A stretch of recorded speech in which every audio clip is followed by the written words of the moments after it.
Please welcome Shakti. Hi,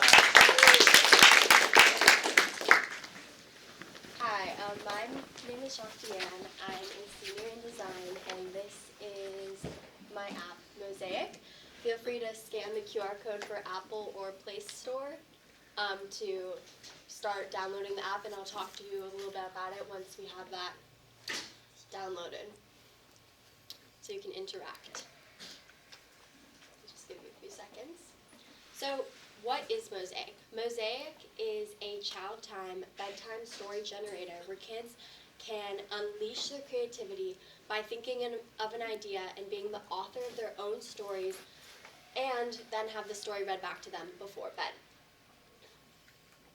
So, how Mosaic came to be. My business partner, Arush, always told me funny stories about how his dad would never be able to think about a bedtime story to get him to sleep, and they would always be sitting there, and his little brother would be sitting there being like, can you just tell me the story? And there was like no story to be told, or all the books are read. But then his little brother would always be like, what about like a unicorn playing baseball? What about this? What about that? And we just wanted to create an app where the kids can work with the parents or work on their own to make their own story and then have it read back to them. And then in the future, we want to implement some voice cloning techniques. So if like parents are away on business trips, then they can still read bedtime stories to their children. Okay, so once we have the app downloaded, you can open it now and play around with the interface. So you guys can take your phones out, don't worry, and just open the app, and we can go through the process. Does anyone need the QR code again? Yes, okay, a second. Here's the QR code.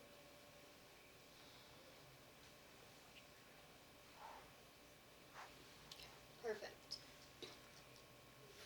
Do most people have the app downloaded already, or is it like loading issues? Okay, so once you open the app, it should have a,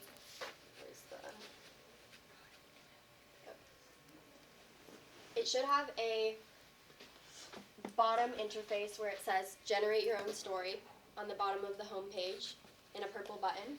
So if you click that, it will say step 1, have your account, so just put in your name or email.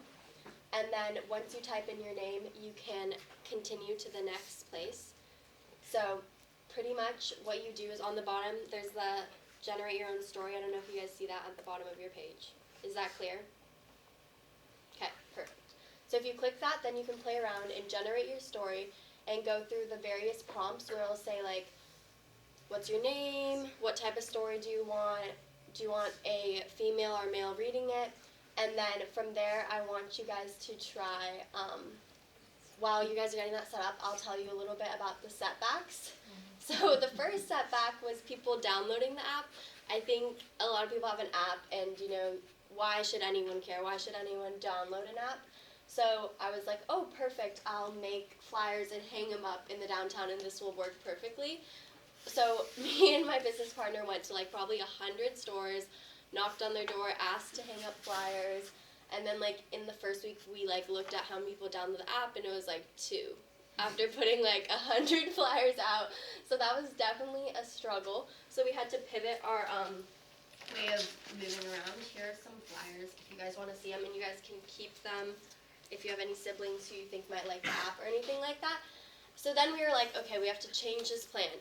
We're going to go into preschools and elementary schools and talk about the app and get them to download it. So we were working with AI and like emailed like 200 preschools, and then after a week we got 0 responses. So that was also another like bruh moment, like when no one wants to hear this, like we're just trying to help. But then, yeah, and then half of the addresses were not found, so it was a bit of a struggle. But then finally we got some interest. We get to present to 3-year-olds, so that was pretty cool. And I guess it was finally some hope. And then about the interface, pretty much how this interface works is that there's a subscription plan and a free plan. The free plan pretty much is you can listen to all the pre-stories that are already there and generate 30 stories per month for free. But if you want to generate more than one a day, you can pay $4.99 a month to get the premium version and then have as many stories you want. This is kind of how the interface looks like, and we also added a video feature where we also simultaneously have a YouTube account so we can get double the traction and use it as a form of advertisement. So we just make educational videos about like school, bullying, how to like start like a lemonade stand, and to like eat your veggies. And we have like brainstorm ideas, so they have videos they can learn from as well. And I want everyone to open the app and spend a minute to try to generate their own story, and I can like help come around. You can like generate it of your friend that's sitting next to you or anything, like Sarah plays basketball while eating ice cream, and then we can see how it works in real time. So if everyone can open their phone and try it out, and I can come around. But yeah, just work with the people next to you and like make a story about them. Yeah, and feel free to talk or whatever, like see it out. And if anyone needs help, just raise your hand and I'll come around.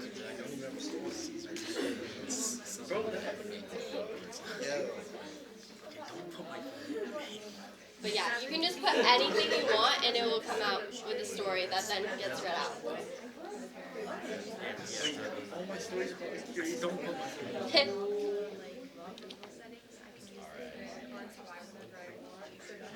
Does anyone need help? I can't really see this.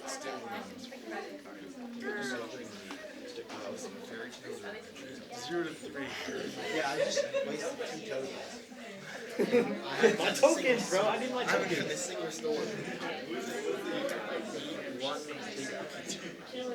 What's your story about? Let's just have some like popcorn. What's your story about? The struggle begins. The struggle begins. The struggle began a long time ago and it's still going. Okay, anyone else have an interesting story? Inspiration.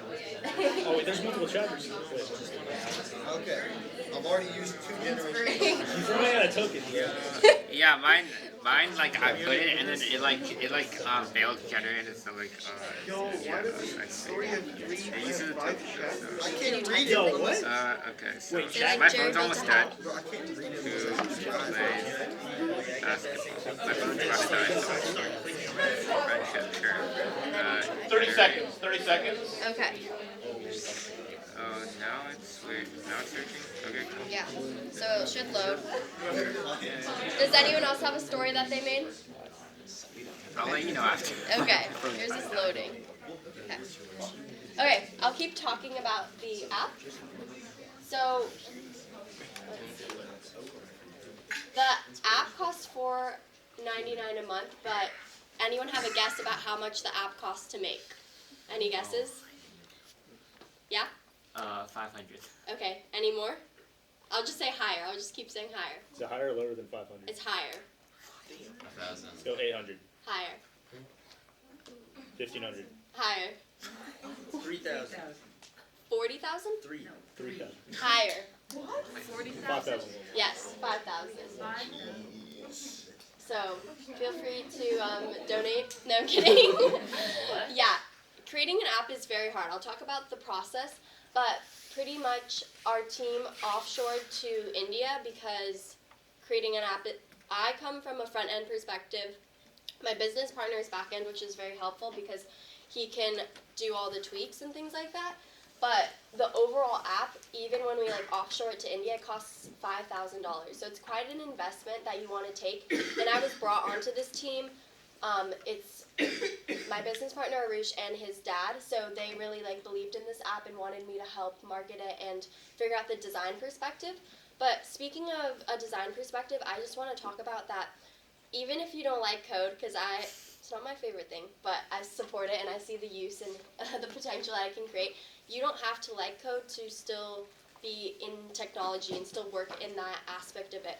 With the interface, over here, there's so much that I help design to the little details, like just adding a back button so you can leave your story. Or like when you guys were generating stories, it had like a loading bar to like 100% and things like that, and like little icons and things like that, which was pretty much my job, just figuring out what people needed to make it a smooth app experience.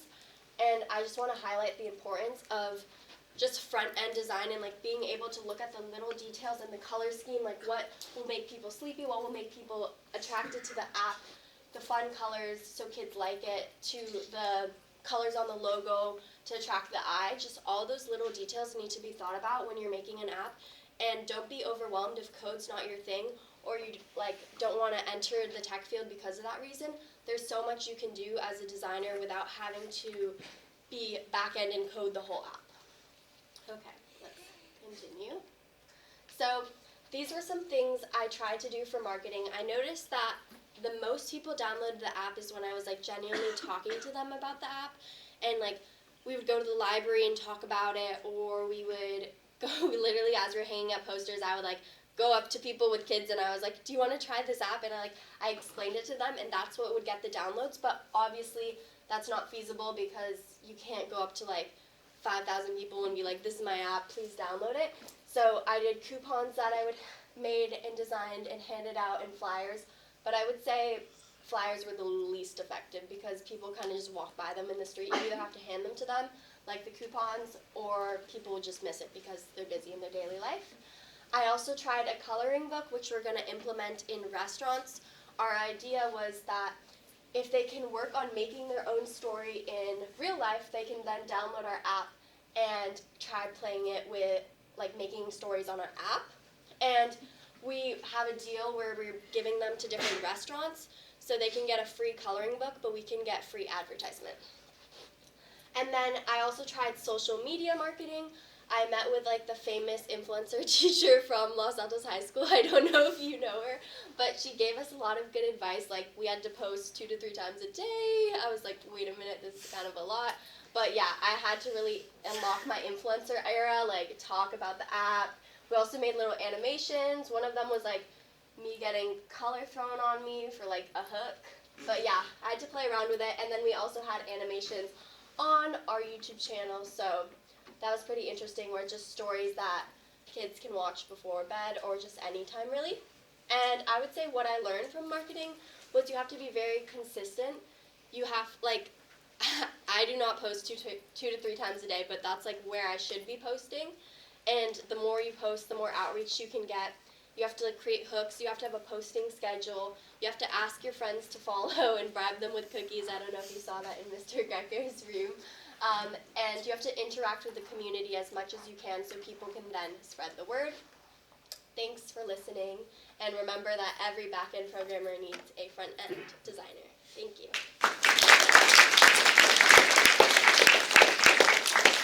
Any questions? Are you outsourcing the image generation to somewhere else, or is it like its own image generation? So we run off the open AI model, so our images are generated from AI, but even that costs a lot of money, so we have to like lower the quality to save money, but yeah, it's based on AI generation. Does it have like filtering for what you can and can't? Yes. We have a lot of safeguards implemented from the back end, so a kid can't generate like a story about bombs or anything like that. There's like a lot of regulations, like no inappropriate content. We made sure it was like heavily safeguarded, so it's just like pure for kids to use. In one of like your beginning slides, I saw there was like a mosaic like sign. Yeah. Do you guys have like an office or something? We don't have like a professional office, but we just try to outreach in the community, and the sign was actually at UC San Diego. I just thought it was funny that it was the same name as Mosaic, so I just stood in front of it. But yeah, we don't have an office currently. We run it just from our homes. Any other questions? So where does most of that monthly cost come from? Is it like It's- just upkeep or? So it costs $5,000 to have the app like outsourced, and then running the models is very expensive. So every single time you generate a image, depending on the quality of the image, that costs money to run from OpenAI. I know usually when like apps are free, they profit off of ads. So Mhm. does this app have any ads? No, we don't have any ads now, but that's a good idea. We're kind of like in the starting phase of this startup, but we try to make content on YouTube too, so we can get a lot of views from the stories there, and then if they want like part 2 of the story, they have to download our app and watch the video from there and be a premium user. Well, considering the app is for kids, I think it's good conceptual wise, were there concerns of the app discouraging parents from taking the time to be creative Yeah. and make their own stories for their kids? That's like a big question in like making this app, and that's why like we really had to focus on different sectors. We had to focus on more like kids being the authors of their own stories, because we want it to be an app where kids can brainstorm and think, and from a young age put stories together and feel inspired, and not take away time from the parents, like their quality time together. Like we encourage parents to do this with their kids and then like listen to the story together. And it can serve as something they do alone in the future, but that's not something we're like encouraging fully. We just want them to like be able to like encourage creativity. Like instead of just watching TV, they can think like, oh, I want a story about a unicorn that plays football and then goes eat a hamburger and starts like, they start writing out a story. We're trying to promote the creative thinking process. And then in the future, yes, it can be used more like when a parent's on like a business trip and like can't read it because of different time zones. We still want them to be able to like listen to their parent read the bedtime story, and then they can talk about it and have those forms of connection as well. Any As a parent Mhm. of small children who, might, be interested in this, how do you make me feel comfortable that this technology is good for their developing brain? I think that's a great question. For their developing brain, I would say we really are focusing on the lessons as well as the creative process. Like there are stories, for example, one of them is about eating veggies, and it's with like a chameleon who's gray and feels left out because all the other chameleons are colorful, and then it meets like a friend who's a human, and they share veggies together, and then the chameleon gains this color and gains these powers and becomes colorful because they ate veggies. So all of our stories try to have some educational purpose while also remaining fun, and we have videos about like bullying, about how like the bully came to pour like chili in the lemonade, but then this became like a really cool challenge in the community where who could drink the chili lemonade, and they made so much money. So it was just like all these stories about how to like improve different situations that are important for kids, and like it's important to eat veggies, it's important to know how to handle different situations of bullying. So we really come from like the educational perspective, but also think it's really important to be like part of the process. Like if you're watching TV, that's passive, but if you're like part of the process creating the stories, you can actively like involve and submerge yourself in the creative thinking process. That's a diplomatic answer. I appreciate that. I want you to be equipped to handle these questions. From parents who are going to push back. How can you assure me that having this screen technology right before bedtime is something that's developmentally good for my kids? Right before going to sleep. Yeah. I think that comes with how the parent wants to use it. It's not necessarily only for bedtime, and I think that's where we're trying to widen our market, where we don't have to have it only for bedtime and maybe like completely shift the marketing from just bedtime, but it can even be like when there's some downtime and the parent's working and the kid just wants to sit and create a story and then share it with the parent and present and work on their creative thinking and presentation skills. So it really depends to when the parent wants to use it, and that can be up to them and what they allow their child to do. Well, thank you very much, and Yeah. we got Sorry, I have one more. Yeah. I was curious to know your thoughts on copyright concerns for the writers whose work was used presumably non-consensually to generate a lot of these stories. It's definitely a chance that a story could be generated that very closely resembles an existing one. Well, the thing about that is we don't pull from other authors. It's really just and we have like safeguards, so you can't say like, can you create a Dr. Seuss book? Like it won't generate stories in that way. It's purely like generating stories based on what the kids want, and we try to pull away from just like the author's thing, because we don't think like if there's a story about a unicorn, then that author like owns the story about like the concept of a unicorn. But we don't pull from like a style of an author, and you're not allowed to be like, oh, can you make a Dr. Seuss book? So it's kind of separate in that way. Thank you very much. Thank you. Bravo.